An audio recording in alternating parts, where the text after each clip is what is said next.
kurang satu nomor 4. Baik, Assalamualaikum warahmatullahi wabarakatuh. Bapak-bapak dan Ibu sekalian, terima kasih atas kehadirannya. Saat ini kita sedang berkumpul untuk kesekian kalinya membicarakan masalah mafia tanah lah, problem-problem di dalam pertahanan nasional kita. Karena banyak sekali masalah sehingga kita tidak cukup bertemu sekali, 2 kali, 3 kali karena sangat rumit. Hukum yang ada juga rumit kalau dilaksanakan apa adanya. Tapi kalau tidak diselesaikan secara hukum itu ya susah gitu. Sehingga saya berkesimpulan begini, kenapa masalah tanah ini menjadi rumit? Ya pertama karena mafia tanah itu melakukan mafianya dengan cara melanggar hukum. Itu cepat sekali. Kalau orang mau melakukan penipuan itu kan cepat sekali. Dap itu dan tidak peduli. Sedangkan kita mau menyelesaikannya harus ikut aturan hukum. Kalau seseorang lakukan itu dipanggil, dia datang, tunggu dulu, panggil lagi. Saksinya pergi, tunggu dulu. Kantahnya udah pindah, kantor pertanahannya, kepala kantor pertanahannya sudah pindah, tunggu dulu. Makin lama makin bertumpuk dan permainan terus terjadi di situ.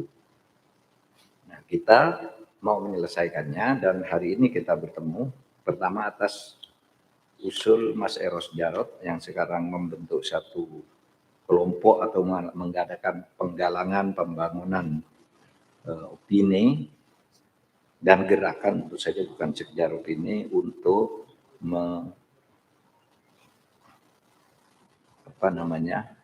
ikut menyelesaikan masalah-masalah pertahanan yang sudah sangat parah ini.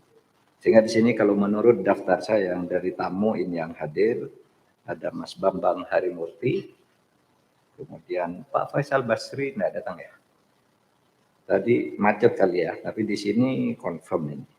Belum ada konfirmasi. Pak Bambang Harimurti oke, Pak Betor Suryadi, kemudian Pak Denny Indrayana, kemudian Bapak Suwidi Tono, kemudian Ibu Narti. Mana Bu Narti? Di sini ada hadir di sini. Mana Bu? Oh, di situ. Kemudian Ibu Yeni Sucipto. Oke. Bapak Lukas Suarso. Kemudian Bapak Franz Abah. Kemudian tokohnya ini Pak Eros Jarot dengan beberapa pengawal. Tengku Murniansyah. Oke. Cahyadi Nugroho, Pak Cahyadi Nugroho. Imam Saputra. Oke, Mas Edwin. Pak Sutarman. Kemudian Pak Amir Syah, ini tidak hadir. Pak Anwar Abbas, di sini tertulis hadir. Beliau ada enggak?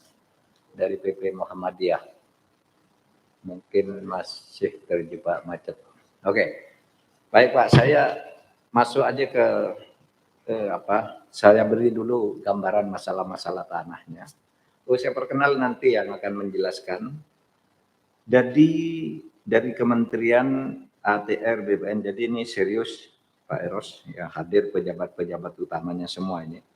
Irjen Kementerian ATR BPN yang akan ini diwakili Inspektur Wilayah Irjen Kementerian ATR, tapi di sini ada Dirjen PSKP Kementerian ATR BPN. Ini kayaknya masalah sengketa pertahanan. Mana Pak Dirjen? Ya, Pak Dirjen PSKP. Kemudian Jaksa Agung Muda, bidang intelijen, Jamintel. Silakan, ini Pak Jamintel ada di sini. Kiai Anwar Abbas ini dari, ya beliau ini dari mana ya? Dari PP Muhammadiyah ya, dari MUI iya, dari UIN iya, pokoknya banyak lah kerjaannya beliau ini. Yang banyak mengadvokasi masalah-masalah pertanahan sudah ketiga kali saya kira ke sini ini masalah tanah. Jadi ada dari Jamintel Pak, ini tadi hadir sendiri Bapak Jaksa Agung Muda Bidang Intelijen.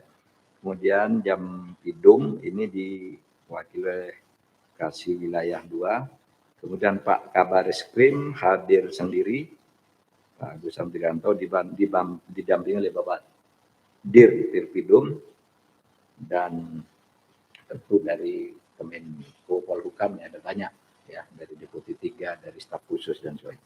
Saya sampaikan dulu agar diskusi kita ini masalah-masalah tanah, tolong halaman 3 dari itu ya. Masalah tanah yang masuk ke sini itu banyak. Ya ini betul. Ini ada 11 modus tanah itu. Pertama, tanah masyarakat sudah bersertifikat atas tanah tetapi tidak dikuasai, sehingga diserobot oleh pihak lain secara tanpa hak. Jadi banyak tanah itu ada nih sertifikatnya punya masyarakat, tapi karena tidak diurus diserobot. Sekarang mau dipakai, ternyata dipakai orang lain. Yang kedua, tanah masyarakat dengan sertifikat hak atas tanah dikuasai oleh masyarakatnya, tetapi tidak punya bukti kepemilikan yang sah. Ya buktinya berupa gendom, kemudian letter C dan sebagainya. Itu juga tiba-tiba dicaplok oleh orang lain. Ada tanah negara yang Bapak BUMN, tiba-tiba ada yang menjual. Seperti yang kasus di mana itu, yang pesantren apa itu. Tiba-tiba ada pesantrennya di sana ternyata milik BPN. Sesudah mau diselesaikan, ternyata banyak juga orang-orang gede yang punya di situ. Yang ketiga, tanah yang dihuni oleh masyarakat secara turun-temurun ya, tidak bersertifikat. Tapi tiba-tiba terbit sertifikat hak atas tanah pihak lain. Sehingga dia udah turun-temurun di situ diusir karena tiba-tiba ada sertifikatnya. Tanah yang dihuni oleh masyarakat secara turun-temurun tidak ada sertifikatnya. Kan dulu memang tidak pakai sertifikat. Namun tiba-tiba ada yang memperjualbelikan ya, oleh pihak yang tidak berhak kepada pihak ketiga tanpa sepengetahuan penghuninya. Baru setelah diadukan, orang yang ngadu gitu, lalu enak aja ke pengadilan aja gitu. Setelah pengadilan kalah juga. Kalau yang ke rumah saya itu dia turun-temurun, di situ tiba-tiba tanahnya jadi hotel. Nangis pagi-pagi ke tempat saya, embok-embok gitu. Wah, itu tanah saya jadi gimana? Ngadu dong. Wah, setiap ngadu diusir.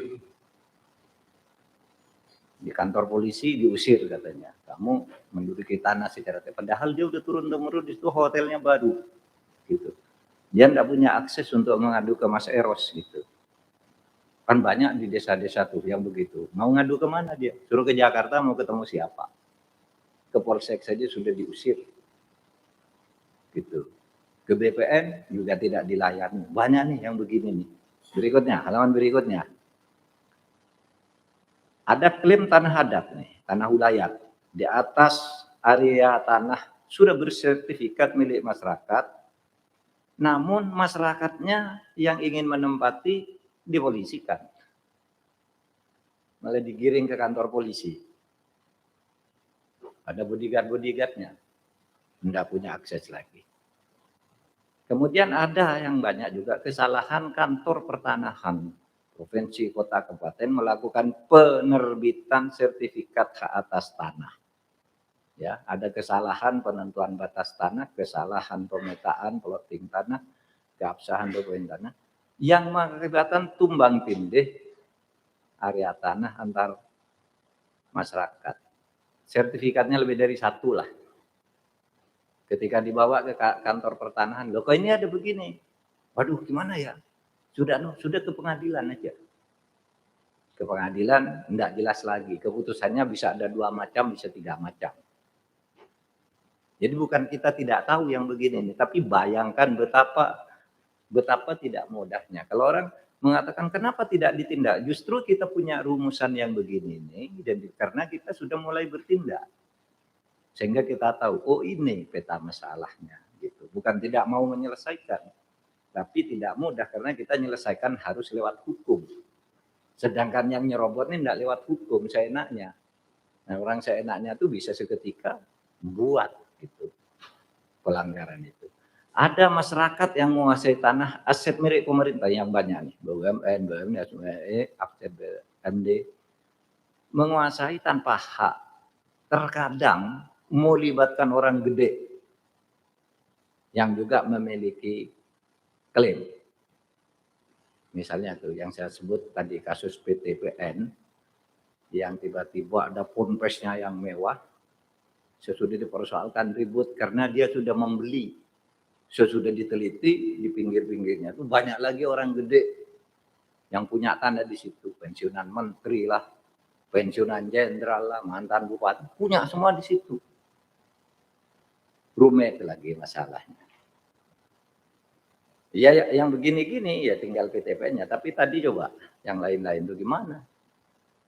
Yang buat sertifikat kepala BPPN-nya udah mati, lurahnya yang buat surat keterangan pertama udah mati, kantor kelurahannya udah pindah, dokumennya hilang semua, kan hukum tidak bisa kalau tanpa itu.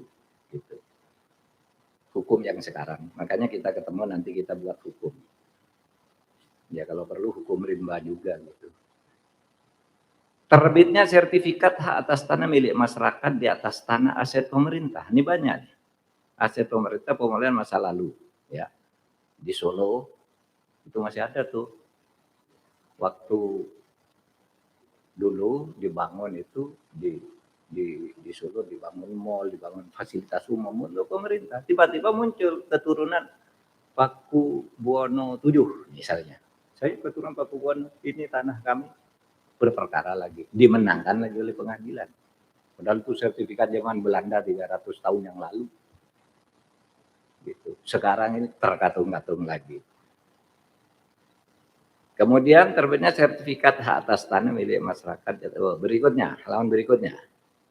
Kemudian nih, halaman terakhir, penguasaan masyarakat pada tanah aset pemerintah. Banyak nih masyarakat, aset pemerintah banyak juga. Mengusir nggak bisa.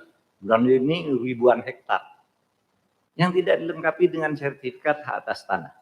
Misalnya tanah-tanah milik Angkatan Udara, milik kepolisian, milik TNI AD. Banyak juga tuh yang dicaplok gitu aja, mau diusir nggak bisa. Kami udah tinggal di sini lama dan seterusnya. Padahal sertifikatnya ada, termasuk tanah IPB itu. Dulu IPB punya, ada sertifikatnya, ditempati oleh rakyat, menang di pengadilan tata usaha negara, kalah di pengadilan perdata, masuk ke pidana. Coba.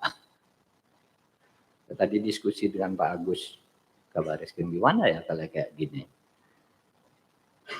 Selesai di perdata, PT UN-nya kalah, menang di perdata, PT UN-nya kalah, lalu sesudah diselesaikan dengan damai muncul pidana, nggak bisa lagi dimanfaatkan tanah, gitu. Penguasaan oleh perseorangan yang melebihi batas yang diperoleh dengan cara membeli tanah masyarakat disertai ancaman. Itu banyak juga. Kemudian tanah tersebut dialihkan kepada pihak ketiga lagi. Ada lagi di dekat sini ini yang sekarang masih ribut, jalan tol. Pak Basuki sudah menyediakan uang ini untuk ganti ruginya yang banyak, mahal. Tiba-tiba satu tanah ada yang sertifikatnya 3 jenis. Sehingga ketika akan diklaim, nggak bisa. Akhirnya uangnya dititipkan pengadilan. Bukan negara nggak mau bayar. Karena ketika akan dibayar, yang mana? Ada 3 yang minta. Ketika dibawa ke BPN, wah yang salah nih BPN-nya. Gitu. Nah yang begitu sudah mulai diselesaikan oleh Pak Hadi sekarang. Oleh Menteri yang sekarang ini agak tegas. Pokoknya mana-mana kalau kayak gini, gini cara penyelesaiannya. Kalau enggak, silakan ke pengadilan, tapi ini yang berlaku. Di KKP itu, saudara, ada tanah digugat ke BPN sejak zaman Pak Joyo Winoto, diberikan ke seseorang, ini tanahmu gitu. Silakan klaim. Terus sampai ganti beberapa pemerintahan, itu enggak selesai karena ada eksekusi. Sekarang malah dimiliki oleh KKP lagi dengan putusan pengadilan. Pengadilannya tidak mempertimbangkan bahwa yang sah itu sudah dikeluarkan oleh BPN. sengketa lagi ke sini, ke kantor saya. Mau kemana coba? Ke pengadilan, ini udah putusan pengadilan. Ke BPN, BPN merasa sudah selesai, sudah mengeluarkan. Punyamu itu. Nah, Pak, rumit kayak gini. Jadi polisi, kejaksaan juga pusing melihat ini. Karena rusaknya kayak gini. Kalau saudara tanya, oh, itu pemerintah ngobrol tanah dan sebagainya. Apa? Itu kelanjutan. Yang baru ini tidak ada. Berapa juta hektar, berapa belas juta hektar itu yang dikeluarkan di masa-masa tertentu itu. Nah sekarang kita tidak bisa mencabut karena itu diberikan secara sah oleh pemerintah waktu itu. Kita harus nunggu sampai habis. Yang lebih gila lagi, ada belasan juta hektar hutan Mbak ya, kehutanan itu. Yang sekarang lagi ribut mau diampuni. Dia 18 tahun lebih menguasai hutan itu berproduksi yang jumlah penghasilannya 79 triliun. 79 triliun ditangkap nih oleh kejaksaan sekarang. Apa 79 triliun dia berproduksi itu hanya duduk-duduk aja di Singapura gini, dia dapat uang terus. Ini milik negara digarap dia selama 18 tahun. Itu. Nah sekarang demi keperluan investasi, gimana ya kita atur kembali. Nah, sekarang tuh masih di kejaksaan, masih ditahan. Dan itu banyak loh Pak. Itu baru 1 orang dari 314 orang melakukan itu terhadap kawasan hutan kita. Mari nanti Bapak bilang, ayo kita selesaikan dengan cara apa nih? Kalau kayak gini gitu. Karena kalau cuma ngambil gitu aja malah nggak hukum lagi, digugat lagi, nggak ada selesainya. Kalau cuma ngambil kan gampang, kita punya polisi ambil, kawal. Tapi nanti muncul secara hukum harus prosesnya gini gitu. Nah itu sulitnya sehingga kemarin udah beberapa kali rapat di sidang kabinet, ya kita mencoba mengintrodusir itu mungkin kita perlu pengadilan tanah. Yang hukum acaranya, eksekusinya, inkrahnya, dan sebagainya itu berbeda dengan hukum biasa. Mungkin itu pun nanti bisa digugat lagi oleh pengacara. Pengacara kan seringkali kalau ada gini, oh gini cara melawannya begini, sehingga orang tidak. Kan seringkali tuh pengacara cari perkara, tidak dapat perkara, bikin perkara dia. Ada. Dari mana? Ini saya diceritain Baharudin Lopa ketika saya jadi Menteri Kehakiman itu, sebelum itu Baharudin Lopa cerita. Mahfud, di Indonesia ini banyak pengacara cari coba tuh. Penelitian saya di Sulawesi Selatan. Ada seorang suami istri tinggal sama ibunya. Lalu ini rukun, tiba-tiba ada pengacara, istrinya suruh menggugat mertuanya karena tanah itu harus diwariskan. Bertengkarlah anak sama ibu. Tadinya rukun-rukun jadi bertengkar.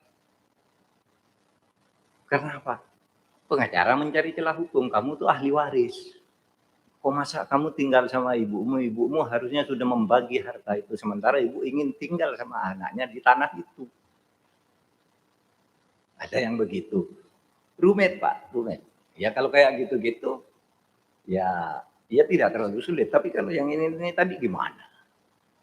Ini tanah udah berpindah ke seorang yang mengalihkan, lurahnya sudah mati, lurahnya masih hidup, camatnya yang mati, camatnya masih hidup, berkasnya udah hilang karena kantor kecamatannya pindah, dan seterusnya gitu.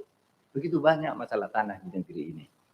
Nah itulah pengantar dari saya, Bapak-bapak, para pejabat, nanti ya kita mendengar ini dulu nih, keluhan dari masyarakat, lalu kita mau apa.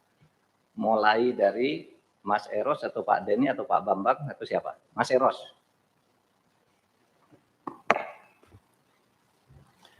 Assalamualaikum warahmatullahi wabarakatuh.